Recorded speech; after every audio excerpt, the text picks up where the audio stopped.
Well, guys, we've got some games to talk about. Before we do that, this is a great time of year. We get the Bracket Busters coming up this weekend. College basketball really center stage right now. And there's Linsanity is running wild in the world of sports right now. Amazing. As we're recording this, Jeremy Lin just did it again last night for the Knicks, putting in a game winner with about a second to go in the game. And this is a really good story. But before we do some talk about basketball, let's let everybody know what's going on this weekend, which is tremendous special offers. And we'll start it off with, Jim, your ad's listed first on here, so let's start with you. Well, Dave, I had a bit of a rough weekend, or I was 8-2. After an 8-2 weekend last week in college, I struggled, and Saturday and Sunday I was 2-5. So, everybody always says we never talk about our losers, but we do lose occasionally. I was 12-6 in the NBA, 5-1 with the NBA games of the month. Had Orlando on Saturday, NBA mismatch game of the month, and they beat the Bucks 99-94. Throw in my college game of the month, 27-20. That's only 57%. That's not as high as it usually is, but like I said, I had a little bit of a cold run. 29-20, 59%. The NBA game of the years, well, that's the last 4 years, and 20-13 in the NHL. Now, I have a 5-play countdown in college, including a high roller bracket buster blowout.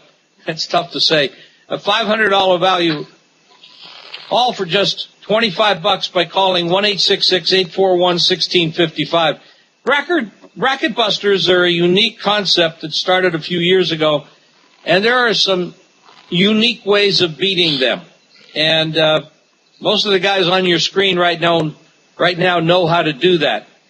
If you sign up on Friday, you'll get Friday's NBA Mismatch Massacre Game of the Year as a bonus. All this for $25, 1-866-841-1655. I mentioned that I was 2-5 last Saturday and Sunday after an 8-2 weekend before that. And then this week, I am 3-2, hit my big plays again, starting off the week. So you want to get back on board. We all have our cold streaks. Every once in a while, we hit a bump in the road. This week, 5-play countdown. Make sure you call 1-866-841-1655. It's $25, and you'll get that NBA Mismatch Massacre Game of the Month as a bonus. I've got some pretty big stuff this weekend myself. First off, free plays. Those have been great lately. Really fantastic. And you can get a free play every day on tape, 1-888-712-6800, or by a text message, or via text message, I guess is the way I should say that. Just text Cokin, C-O-K-I-N, to 313131, and you get back that day's free play via text message on your cell phone within a matter of seconds, actually. The big game this weekend is the big game of the year. It's my college basketball game of the year, the big one. Love the spot. That's result-based. I have to wait for something to happen, for the next thing to happen, and exactly what I wanted took place on a game earlier this week, and I am now going to unload with a monster play. College basketball game of the year. Now, it'll be sold online for $99 on Saturday, but if you call my office, you're going to get the game at 75% off. $25, plus a guarantee the game's got to get the money, or you get the entire rest of the season. And I'm talking right through March Madness, actually through April 2nd. Free college basketball through the NCAA tournament. The game must win, or you get that at no cost. So it's $25 for the big game with the guarantee, or you can get it for $99 online. The number to call, 1-866-841-1665. That's 1-866-841-1665. College basketball game of the year. And by the way, if you sign up on Friday, you'll also get my Friday high roller window game, and that'll be included as part of the $25 cost. Big Al, Bracket Buster game of the year going on Saturday. There are some angles, trends that are specific to the bracket busters. There's enough of a sample size now so that you can find some really good gems out there, and obviously you have found one. Yeah, and you know, Dave, the road teams and the bracket busters have been on fire since the inception. The road teams, 201 wins, 150 losses against the spread. Wow. I can guarantee you my bracket buster game of the year is going to be on a road team on Saturday.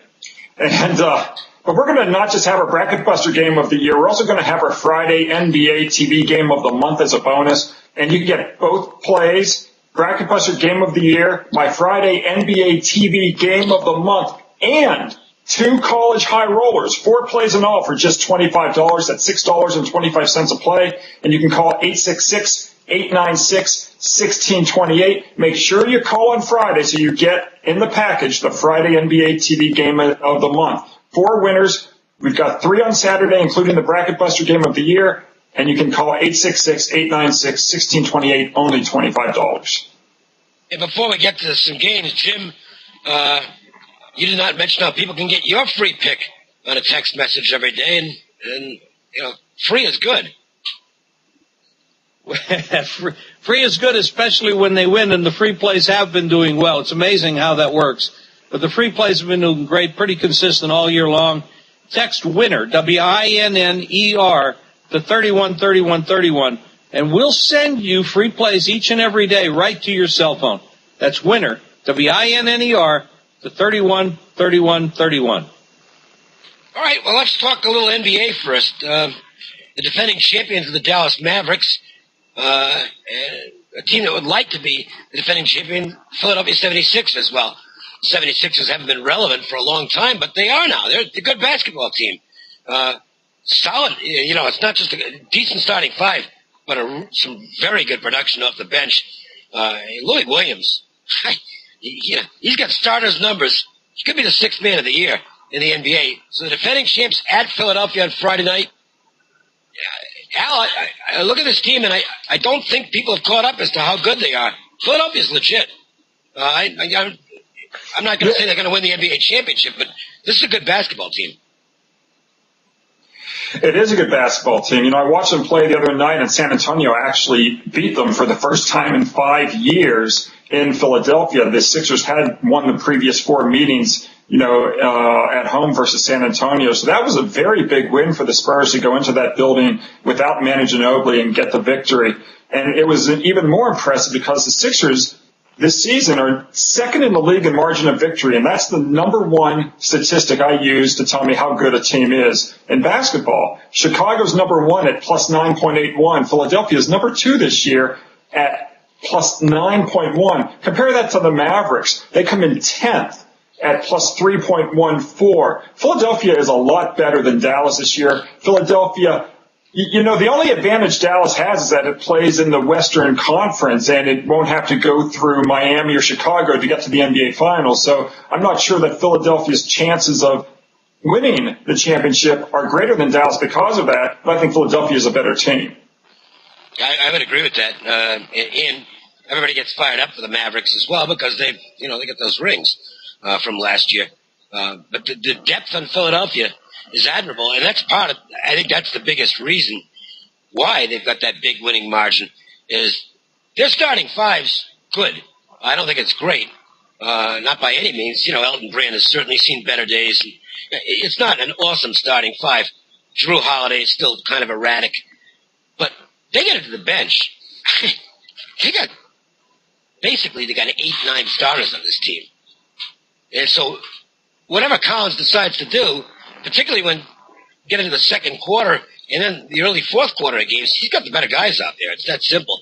And they're taking advantage of that. And by the way, Doug Collins is proving once again he's one of the best coaches in the NBA. He teaches, he drills fundamentals, and the teams he's coached do well. I mean, Collins' problem in his previous stops was that he burned out. He was so intense that he had to get away. It wasn't the case of players tuning him out necessarily.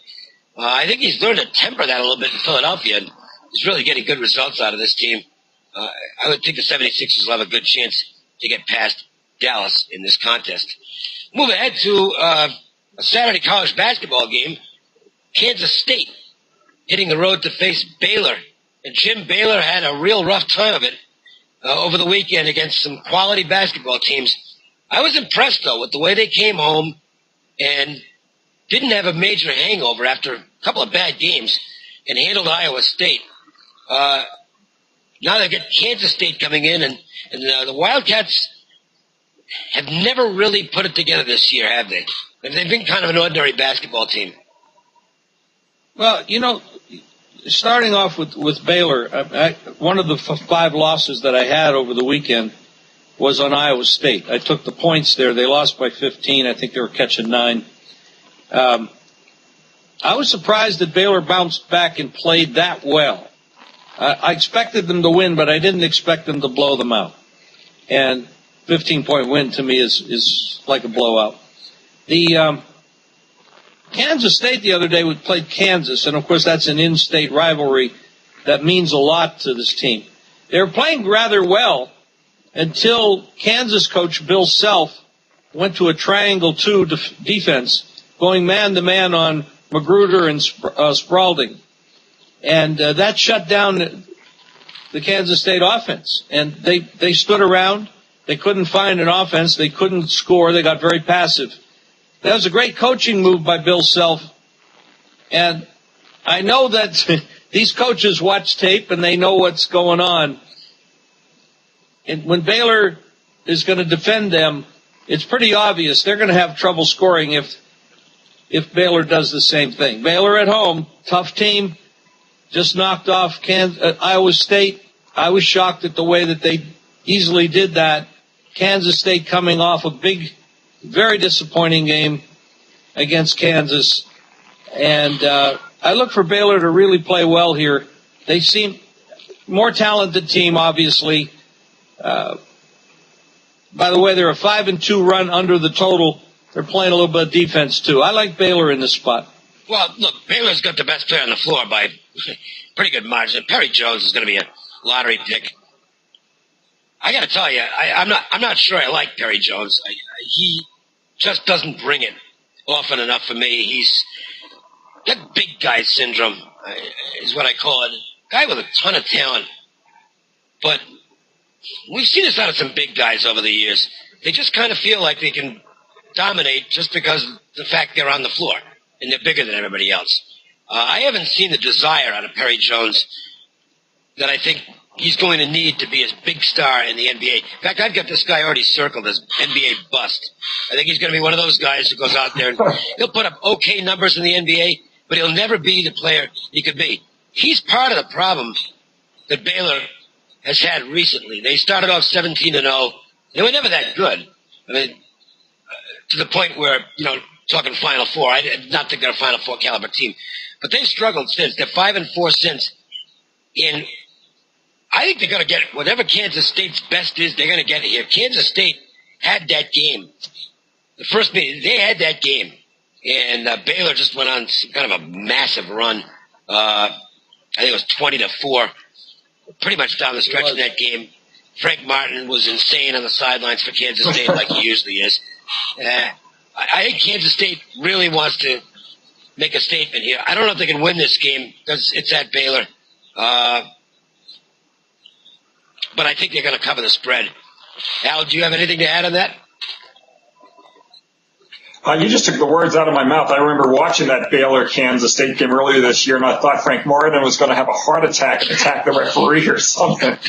But, where I would disagree with you, David, is I do think Baylor is Final Four material. I think they're getting better guard play this year than people thought they would get at the start of the season. I think they've got the best front court in college basketball. Depending on where they get seated, they could get a nice road to the Final Four, which is being played in Houston this year. Baylor's not that far away. Waco's not that far away from Houston. They also, I think the regionals are in Texas as well. So depending on where they get placed by the committee, they could have a nice run and have a favorable trek to the Final Four. I like Baylor as a team. I'm not sure I like them in this game, so I would agree with you there. Well, let's talk it's going to come down to it's going to come down to what that line is on that game. Do you have any idea what that line will be, Dave? It's going to be about, I would think, 7 or 8, somewhere in that range. Kansas State is, they're not exactly a dominant. I don't know if they're an NCAA tournament team at this point. I think they're in trouble as far as that goes. Kansas State 17-8, 6-7. I think Big 12. RPI is pretty good. They're borderline right now to me. I mean, I think they've got a chance to be in, but let's put it this way: Kansas State could really use a win against a quality opponent. I think that's the problem. They don't have big wins this year. Right. Might be a bigger game to them. By the way, I agree with you on talent. I think Baylor could be that good, Al. The problem I have really centers around Perry Jones, who there's too many games where he's just kind of going through the motions out there, at least through my eyes. All right. Saturday is Bracket Busters, which has become a rite of passage now in college basketball. It's really good. I mean, it started off as a gimmick, and made for TV. It started off? You mean it's not now? No, because it's not. Because now we're actually getting games that do have some significance as far as determining whether a team's going to get, number one, a decent seed in the NCAA tournament, or even into the NCAA tournament. So, and it's also, I know it's made for TV. The fact is, it is huge exposure for these teams that they're not going to get otherwise. So to me, in many ways, it's more important than the conference games for the teams that are involved. At least in the look, some of these games, there's 2 pages of these. Some of them are meaningless. I mean, nobody cares what Eastern Washington does against UC Irvine. And I don't know why they have to have this many games. But the marquee matchups, these are really good games. It's the same reason they want to have a lot of bowl games. It's all about money. Well, but I believe the difference is this. The bowl games are all meaningless. None of the bowl games mean anything, including the bullshit BCS games. I mean, it's a completely phony process. They're exhibition games. Don't hold back.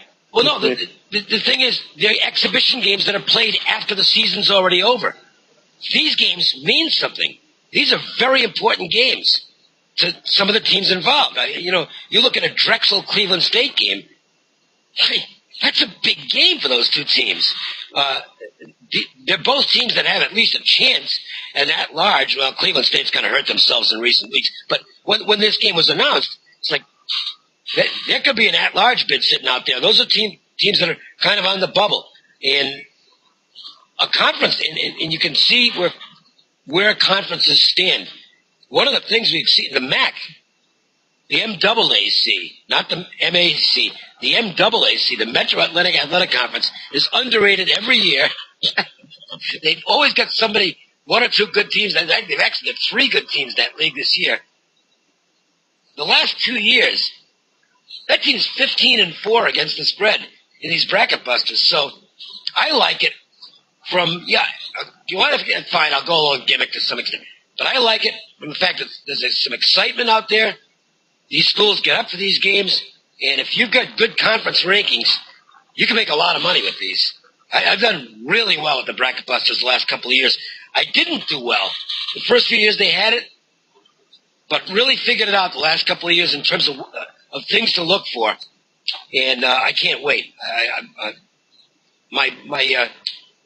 My thoughts are that I will have probably 6 or 7 games looking at the matchups, and I'm going to make a lot of money for myself in these games, and hopefully my customers will as well. Al, what do you want to throw in on this stuff? Because, again, we've now got a really sound sample size to draw some conclusions from. Well, as I mentioned at the top of the show, the road teams are phenomenal in these bracket busters. I think a lot of people, the knee-jerk reaction is to think that the home team's going to have the advantage. You're going out of conference. You're playing in an environment that you're not familiar with. But it's been just the opposite. The road teams have dominated against the spread, which means the odds makers are probably juicing the home teams, figuring people are going to play on the home teams, and the road teams are getting the money consistently. And, I don't know what's going to happen this year, obviously. You have to take a look at a team-by-team thing. But, for the last 6 years or however it's been the road teams, Dave. Now, I'd like to throw something in we haven't talked about. The bracket busters are very cool, and I'm looking forward to them. But another thing that we can look forward to, and I've been kind of doing this the last couple of weeks, trying to see if some of these teams are actually thinking about these bracket buster games while they're playing in their conference and not focused. And you did mention a team that's fallen off a cliff the last couple of games, last 3 games I think it is, or maybe 4. Cleveland State. Yep. And they were playing great. And all of a sudden, they can't do anything right. They have this big bracket buster. You got Murray State, who had the 1 loss, then bounced back, did cover. They have, I believe, St. Mary's. Yeah. That's a bracket. That's a huge game. That's a huge game for them. And how can they not be thinking about that? Well, I don't know the result as we were taping this, but I can tell you I was on Southeast Missouri State on Wednesday night. So you'll know if I had a winner or not that game. And I took 5.5 as soon as that line came out on Tuesday night. If they beat him, they beat him. But last home game for Southeast Missouri State, it was their senior night. And I don't know how there's any way Murray State can't have been looking ahead somewhat to this contest with St. Mary's. That's the big game of the bracket busters this year. That's the absolute marquee matchup, prime time, and boy, 2 good teams because St. Mary's is legit. And you got to remember too, Murray State is one of the worst teams in the country against the spread. They have been overpriced all year long, and I think they went on like a 1-9 or 2-9 run negative against the spread recently. I think they were I think they were feeling the heat because they had a lot of games where they were in trouble. In fact, the first game against Southeast Missouri, they were down a bunch in the second half of that game. They came back and won it. They didn't cover. But I think they were feeling the pressure. I will tell you one thing. The odds makers know what they're doing. And you'll see, again, we don't know the numbers of the bracket busters yet. But I can tell you, they're not going to get fooled. If you're expecting, well, Murray State only 1 loss, they'll be laying a bunch of points. They might not be laying any points to St. Mary's. They could actually be a 1-loss team, and they could end up going off a home dog in this game, Al. Yeah, I haven't even taken a look at the numbers of that game yet, Dave, but I think both teams are good. I'm just a little bit more cynical than you because, yeah, it's a big game, but both Murray State and St. Mary's are making the tournament regardless. So, I don't know how much these matchups really matter to the committee when all is said and done.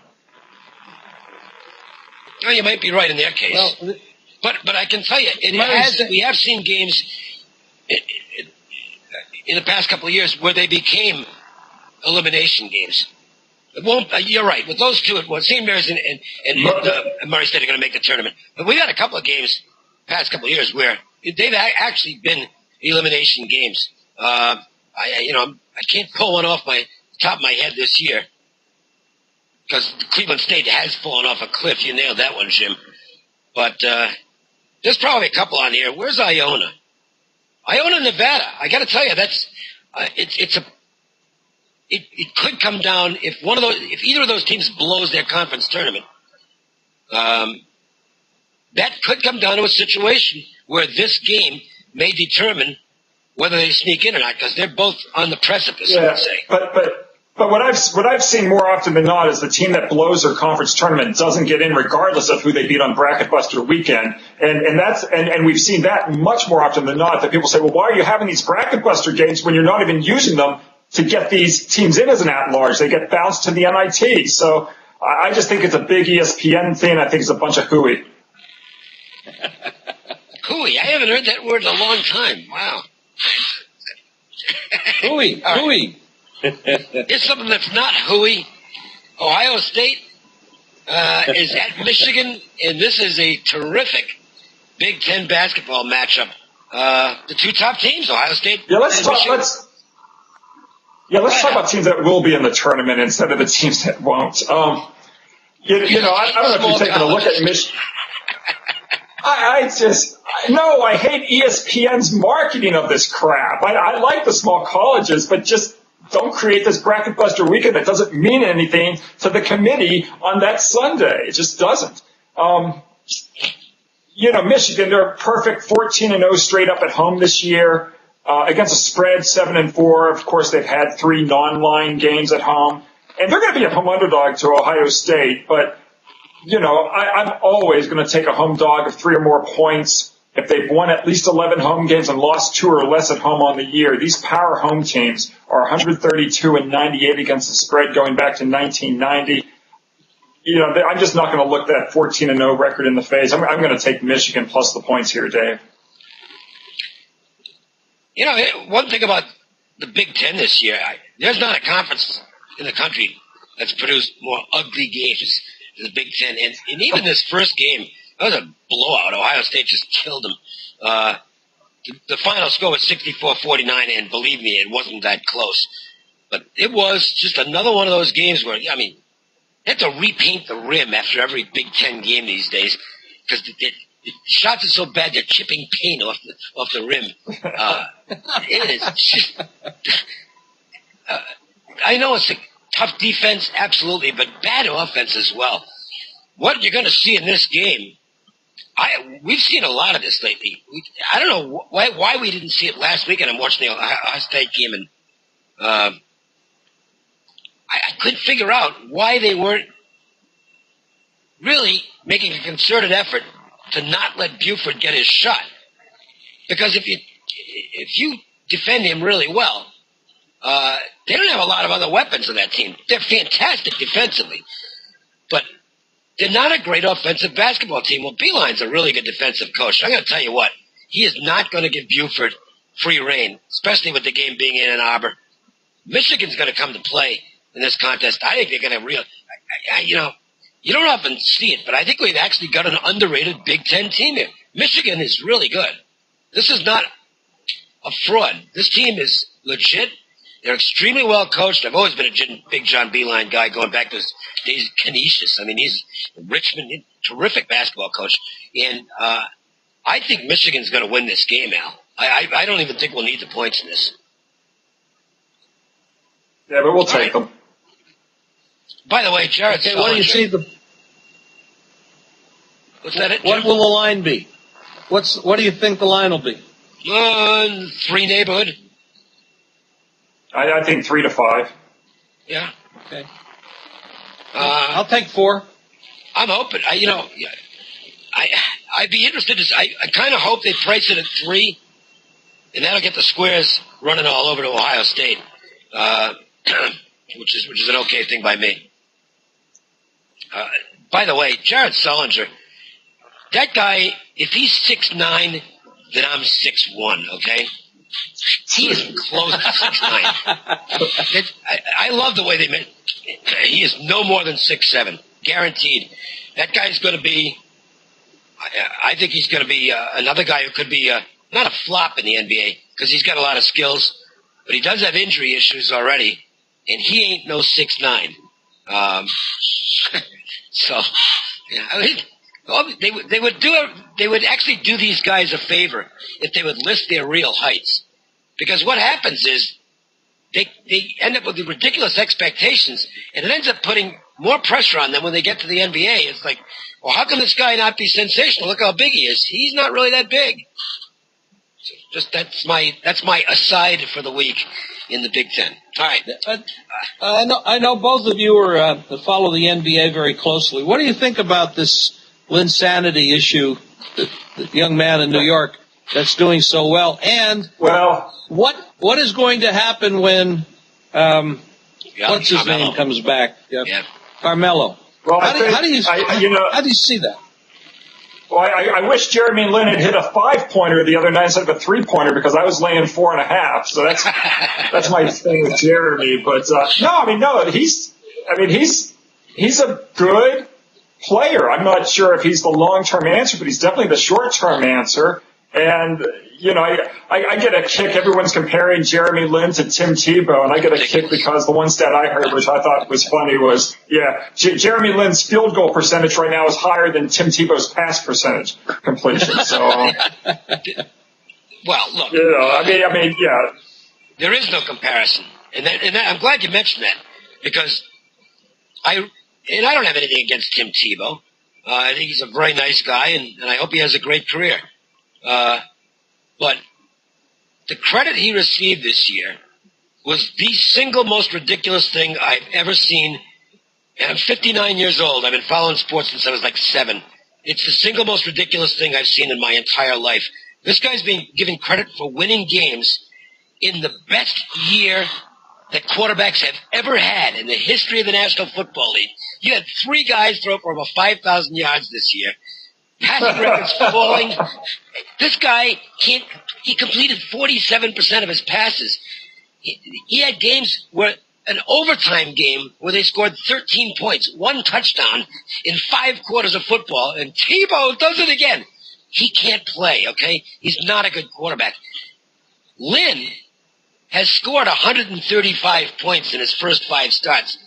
You can't do that unless you can play. You can't do that unless you can play. Is he taking a little time to develop? That's why he got cut a couple times? Yeah. But, you're talking about a Harvard-educated kid here. It's guaranteed if he was on with us right now, the smartest one on this show would be Jeremy Lin. Okay, he went to Harvard. And he's sound fundamental guy. Now, he'll have some bad stretches, and he actually does turn the ball over a lot. But I got to tell you, if Carmelo can buy into a sharing the ball philosophy with Stoudemire, Chandler, and this kid on the floor, and whoever, Landry Fields, whoever is rounding things out, I got to tell you, the Knicks are in the mix in the Eastern Conference. They're a really dangerous basketball team now, guys. I tell you, Daryl Morey, the general manager of Houston, he doesn't make very many mistakes. He's one of the brightest GMs in the game, and he made one when he let Jeremy Lin go, and he admitted it. I think I saw a Twitter thing from Morey where he said they goofed. You can see Golden State goofing because Golden State makes a lot of mistakes. Yes. But Houston's not a team that does, and they blew it with Lin. And I hope he succeeds in New York. I think he's he's a good player. Nice kid too. I mean, he's got the humility, talking about his teammates, and I tell you what, he's number 1 in jersey sales right now. I hope he stays there. Not only in the United States, he's number 1 all over China, Taiwan. It's huge. It's incredible. And I wonder. Those countries love NBA basketball. Well, I wonder if he's getting write-ins for the All-Star game. I mean, because we've seen, who's the guy? Not Yao Ming, the one who can't play, Yi Jianlin. This guy was number 2 in the All-Star balloting a couple of years ago. Because he's not even any good. What would be great if there's an injury to one of the rookies or sophomores, if somehow they can, get Lin to fill in for maybe an injured player who's already been put in the Rising Stars game. That would be nice to see Lin, at Orlando on that weekend. The one thing I saw, which I can't believe the New York Knicks did this, they raised ticket prices 27% on the heels of this. No, I didn't see that. How's that for thanking your fans? Your fans stay with you through all the crap from Isaiah Thomas and all the losing basketball. And then you go on a mini hot streak with, a phenom and you say, okay, ticket prices raised 27% this past week. That's unbelievable. That's amazing. Is that come under the heading greed is good? Yeah. Horrible. Gecko. Is he the GM for this team? I did not know that. That is an outrage. No, I didn't either. Nothing you can do about it. Either. Well, you see, that's where we're better than the Knicks, because I've got my college basketball game of the year on Saturday. I actually lowered the price this year. Okay, no 27%, and I keep winning the damn thing. So it's been really good. on this college basketball game of the year, and it's going to win again on Saturday. Now, you can buy it online for $99 on the day of the game. What I would recommend is sign up today. Sign up on Saturday as well. $25 if you call my office, plus a guarantee. The game has to get the money, or you get the entire remainder of the season. Every extra I've got through the NCAA tournament, that's through April 2nd, free. $25 for my college basketball game of the year. You will also get, if you call on Friday, a high roller window game that I've got on Friday night that's included. Make sure and take advantage of this. 1-866-841-1665. That's 1-866-841-1665. And don't forget the free play every day on tape. 1-888-712-6800. Big Al, he thinks the bracket busters are a gimmick, but he keeps on winning the big games. See? You love the bracket busters. That's really why we like it, because we can beat it. Yeah. I love basketball, but, I don't get into this whole marketing crap. But nobody knows more about the bracket busters than I do. I've got all the games in my database. I've got all the numbers, and there will be a lot of good situations this weekend with these matchups. I have my bracket buster game of the year going on Saturday. I've got my Friday NBA play. That'll be a TV game of the month. And I've got 2 college basketball high rollers, all 4 winners just for $25. That's $6.25 a play. All 4 are going to cash. Call 866-896-1628. Make sure you call by Friday so you get on board for our TV game of the month. 866-896-1628. And Jim, you got a 5-play countdown, which includes a huge game. But actually, for anybody who calls on Friday, it becomes a 6-play countdown because they got a big play on Friday as well. That's right, Dave. 5 big plays college, including a high roller black bracket buster blowout, a $500 value, $25 by calling 1-866-841-1655. And as Dave said, if you sign up on Friday, NBA Mismatch Massacre Game of the Year as a bonus. That's 1-866-841-1655, $25. Al, what is that? I've been curious about this. Is that a poster from a film noir in the background? What is that? That says noir on your living room wall. Oh, it's probably a book. Let's see if. That's a book. I think. I'm not going to turn around, but I think it might be Robert Mitchum on the cover. I can't see who the woman is. Oh, so it's about film noir. Okay, I've got to find out about that book. Yeah, it's a coffee table book. I wonder if you even had that book. I like film noir. That's one of my there you go. Secrets about Dave Cokin and Big Al McMordie. We both like film noir. Okay, that's it. We're done. What happened to Zeus, by the way? Jim, I thought he was going to make another appearance during the show, and he did not show up. I think someone else offered him a treat. You know how he is. Yeah. He'll go anywhere for a treat. So will I, by the way. All right. Yeah, I've seen some of those treats. Not the same kind of treat. We're talking about a different kind of treat. I know. I've seen those treats. I don't do that anymore. No, maybe I do. Okay. See you later. I gotta get out of here. All right. I'm gonna be in trouble. See you, Al. See you later. Yes, you will.